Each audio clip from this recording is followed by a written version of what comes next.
Welcome to the Nonsense Lullaby. I'm your host, Kevin. Tonight we drift through misplaced days, disobedient lint, and gently collapsing logic. Join us for a tale where time forgets its lines and existence folds in on itself like a sweater made of maybe.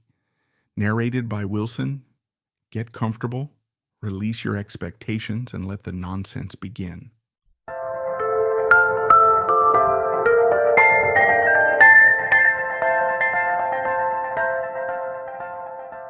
It began, as most things don't, on a Tuesday disguised as a nap.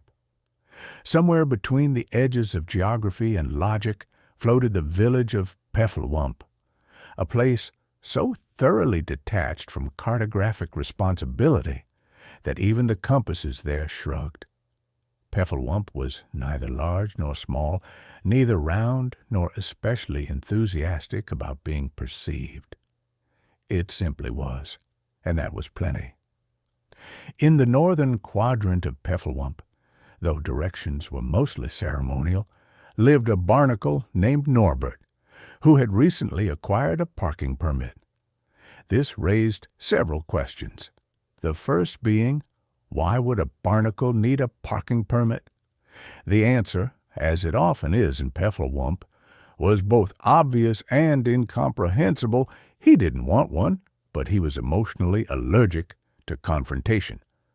One day, a bureaucratic pigeon had handed him the permit and said, "Here, it's for your moss.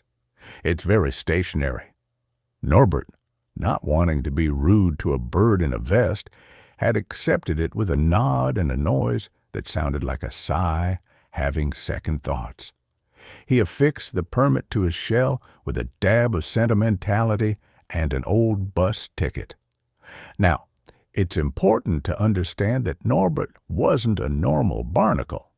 Normal barnacles don't hum lullabies in Morse code. They don't argue with shadows about ethical spoons. And they certainly don't subscribe to the Monthly Whisper, Peffelwump's only floating publication. But Norbert did all of those things, and more, though not usually on the same day. On this particular maybe Tuesday, Norbert awoke to find that the sky had melted slightly, dripping down in long, lazy globs of color that didn't belong to any known spectrum. A nearby cloud apologized and handed him a napkin, which promptly turned into a memoir about lint. Said Norbert, adjusting the volume on his existential necklace. That's going to ruin the street signs. Indeed, the street signs, made of recycled thunder and labeled an interpretive dance, were already beginning to blur. One read, "Wibble Thicket," but began morphing into turnip yearnings before Norbert's very eyes. He saluted it respectfully. Today was the day of the annual sorting of the mildly sentient objects, and Norbert had been reluctantly selected as an assistant to the chair of ambiguous aromas. The chair, named Florence, was technically a cushion in her off hours and preferred to be addressed as "your fragrance." Norbert found her terrifyingly polite. The task was simple in theory: help Florence sort through a pile of objects that may or may not have opinions. There were forks that hummed when you judged them, jars filled with undecided intentions, and at least one slipper that could predict the future but only in the form of obscure cooking metaphors. Norbert was assigned the emotionally neutral cheese graters. Most were quiet, but one kept muttering, "Maybe tomorrow," under its breath, and vibrating gently with anxiety. He gave it a blanket and told it there were no wrong feelings in sorting. Hours passed, though time did not. Florence occasionally let out puffs of lavender and bureaucracy, which Norbert took to mean he was doing adequately. Once, she blinked sideways and awarded him a badge made of well-folded silence. By late afternoon, though the sun was arguing with the concept of hours, The sorting was complete. The objects were divided, catalogued, and politely dismissed. Norbert was given a thank-you envelope full of opinions that hadn't found owners yet. He tucked it away for later, in case he needed to barter with an owl. On the way home, he passed the old hill that liked to sing when no one was listening. Today, it was singing an old lullaby about radishes and grief. Norbert stopped to hum along, his barnacle voice low and gravelly, like a thoughtful kettle. When he finally reached his rock, the one he'd been latched to for over 4 notional years, he sat down, unbuckled his parking permit, and looked up at the slightly rebuilt sky. A passing breeze whispered something in the voice of someone he hadn't yet met, and Norbert smiled the way barnacles smile, without a mouth, but with an entire life of stillness. Norbert awoke to the sound of gravity stretching. It made a noise like a sigh wrapped in bubble wrap, a sound you'd only hear if you were awake at the precise moment the sky decided to reorganize its priorities. He blinked, not with eyelids, for barnacles have no such luxury, but with intent, which in Peffelwump was considered much more polite. The morning was draped in a light fog of unacknowledged ambitions, drifting lazily between chimneys and thought patterns. The air had the texture of a memory you weren't entirely sure was yours. Today, Norbert had a task. He didn't want it. He hadn't signed up for it. In fact, he was fairly certain he'd misplaced the entire concept of responsibility 3 dream cycles ago behind the couch of unresolved furniture. Yet on his shell was a sticky note that simply read, "Retrieve the misunderstood harmonica from the echoing attic of complicated nostalgia. Do not engage in existential debate. It always wins." The Council of Sometimes. Norbert muttered something inaudible and vaguely square-shaped, then rolled off his perch with all the grace of a half-remembered idea. He adjusted his parking permit, still entirely symbolic, fastened his determination goggles, which were mostly just for show, and headed into the morning, which was feeling quietly sarcastic. The path to the echoing attic took him through the boulevard of irregular apologies, where every lamp-post recited forgotten compliments on an endless loop. Nice elbow structure. You blink with purpose. Your aura smells like achievement. He nodded politely. One mustn't be rude to municipal flattery. The echoing attic of complicated nostalgia wasn't up, as one might expect. It was inward, folded precisely one dimension beneath the third sigh of the moon. To enter, Norbert knocked rhythmically on the air, waited for the walls to turn reflective, and stepped sideways through an opinion. Inside, sound lingered. The room was filled with echoes, not of voices, but of intentions. You could hear the things people meant to say but never did, the unspoken compliments, the hesitant maybes, the goodbye that sounded more like "don't." And in the center of it all, seated atop a pedestal made of unfinished thoughts, was the misunderstood harmonica.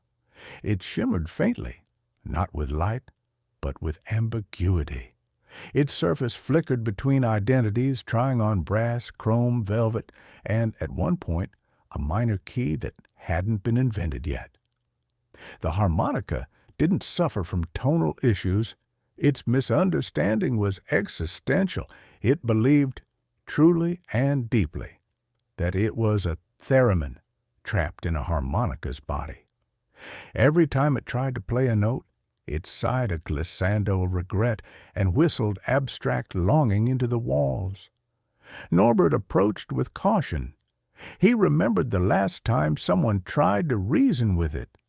They left the attic, believing they were a staircase, and no one had the heart to tell them otherwise. "Hello," he said neutrally. The harmonica spun in place, slowly, like a decision yet to be made. Then it spoke in a language made entirely of weather patterns and forgotten birthdays. "I'm not here to fix you," Norbert replied, "just to relocate your misunderstanding." The harmonica pulsed, a soft, undulating hum like a shy planet. He wrapped it in a cloth made from retired metaphors, carefully folding the ends so it wouldn't leak meaning on the way home. Back in Peffelwump, the streets had shifted slightly as they did when no one was paying emotional attention. He passed a group of clocks protesting against linear time. One of them held a sign that read, "Let us rewind." Norbert gave them a nod. He understood. We all do, eventually. He returned to his rock, placed the harmonica gently beside the philosophical hourglass he never used, and whispered, "You're still misunderstood, but now you're among friends who are too busy being misunderstood to mind." And that was enough. The wind rattled the shingles like a polite drum roll. Somewhere a curtain closed in an empty theater, and Norbert closed his eyes, not because he was tired, but because he wanted to see something no one else could. No one in Peffelwump could agree on exactly when it happened, but they all agreed on this. Tuesday was missing, and the clouds had started asking questions. At first, it seemed like a minor calendar mishap. The sun rose a few minutes sideways, birds chirped in lowercase, and time itself wore an expression best described as hesitantly italic. But then the town clock began whispering alternate plans to itself, and one particularly philosophical pothole refused to open unless addressed in rhyme. That's when Norbert knew. He rolled out of his habitual silence and activated his emergency awareness protocol, a simple ritual that involved blinking twice, checking for existential drift, and asking his rock if it felt weird. The rock, as always, said nothing, but this time it did so with an edge. "Definitely temporal," Norbert muttered, "possibly emotional." He slid down the slope behind his dwelling and arrived at the Plaza of Misunderstood Incidents, where a crowd of mildly confused citizens had begun to gather. A tall, lank hat with no wearer was attempting to lead a discussion on whether time could be considered present if no one RSVP'd. "Has anyone seen Tuesday?" Norbert asked, which silenced exactly one goldfish and nothing else. "Last I saw," said a nearby weather vane, "Tuesday was folding itself into a swan and muttering something about not being appreciated." This was troubling, but not unexpected. Tuesdays in Peffelwump were known to be fragile, prone to doubts, often compared unfavorably to the charisma of Fridays or the melancholy elegance of Thursdays, but a full-on self-removal was rare. The last time it happened, entire weeks had looped until everyone agreed to pretend Sunday was a metaphor. Norbert consulted the chronospatial suggestion device, which resembled a paperclip taped to a whisper.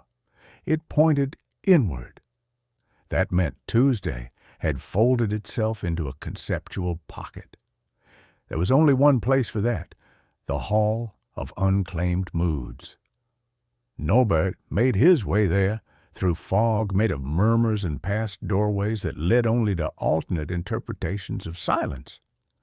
The hall stood on no foundation, hovering slightly above disbelief.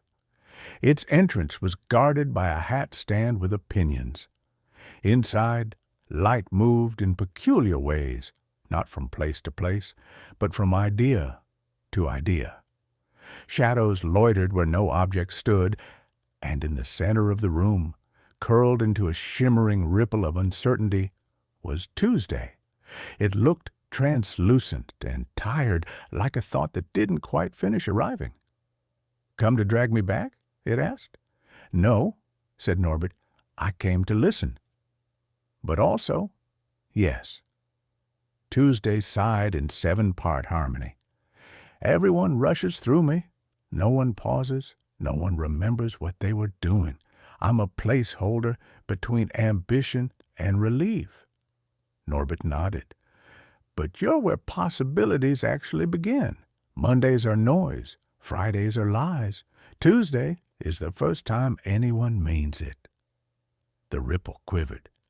"I did write some of the best maybe-laters," it admitted. They sat in mutual distortion for a while, letting meaning settle like invisible snowfall. Eventually, Tuesday agreed to return, but only on the condition that everyone in Peflawump spent at least 3 minutes tomorrow doing something that felt pointless but quietly satisfying. Norbert accepted on behalf of the town. As Tuesday unfolded itself back into a day, the hall faded, and time in Peflawump corrected its posture.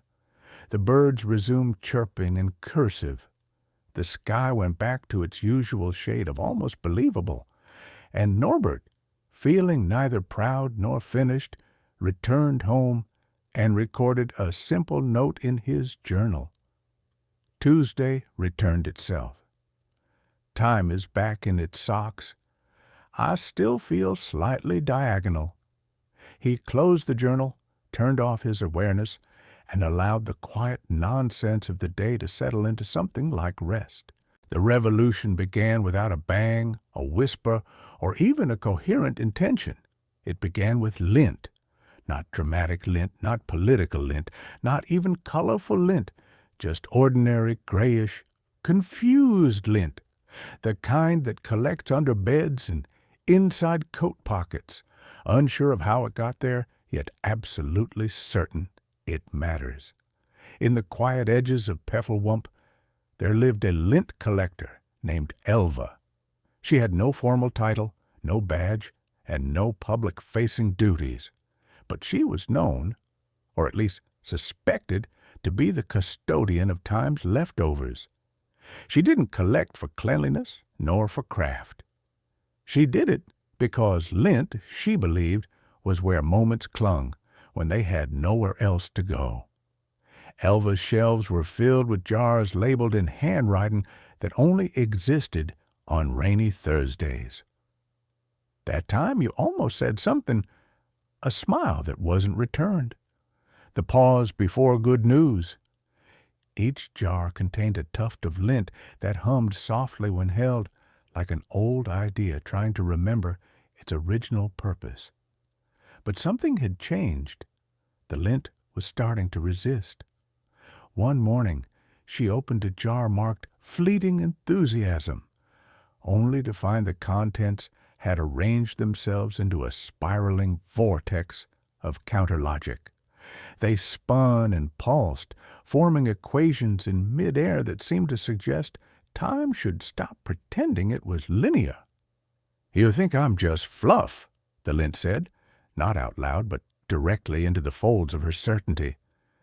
"You're lint," Elva replied gently. "That's your whole thing." "We're accumulation," the lint whispered. "We are memory's missteps. We are the dust of unstructured experience." That's when the rebellion truly began. Lint began escaping its jars. It gathered under ceiling corners, behind clocks, and inside shoes that hadn't moved in years.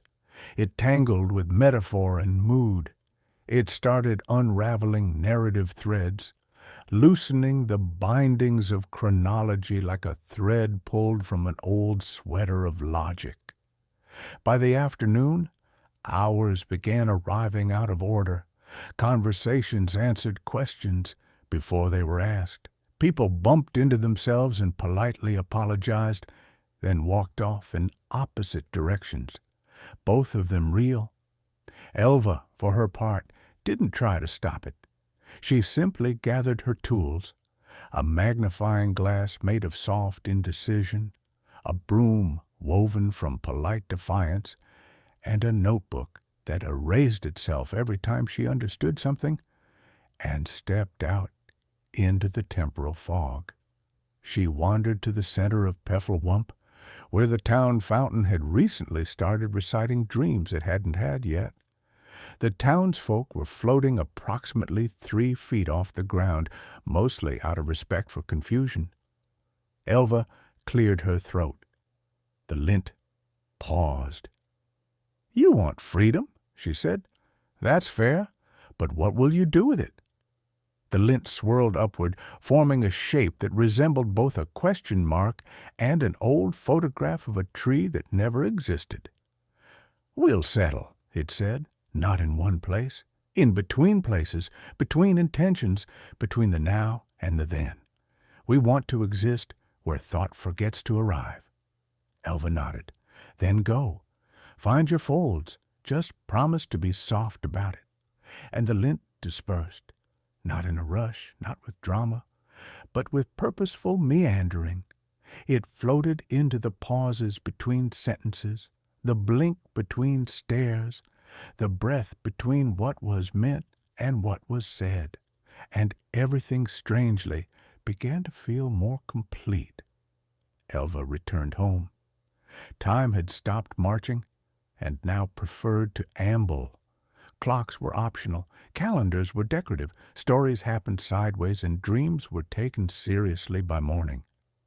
She sat by her window, opened a jar labeled "This Moment," and let it go. Somewhere beneath the static of existence the lint settled, curled and sighed, not with exhaustion, but with relief. The end, or something resembling it.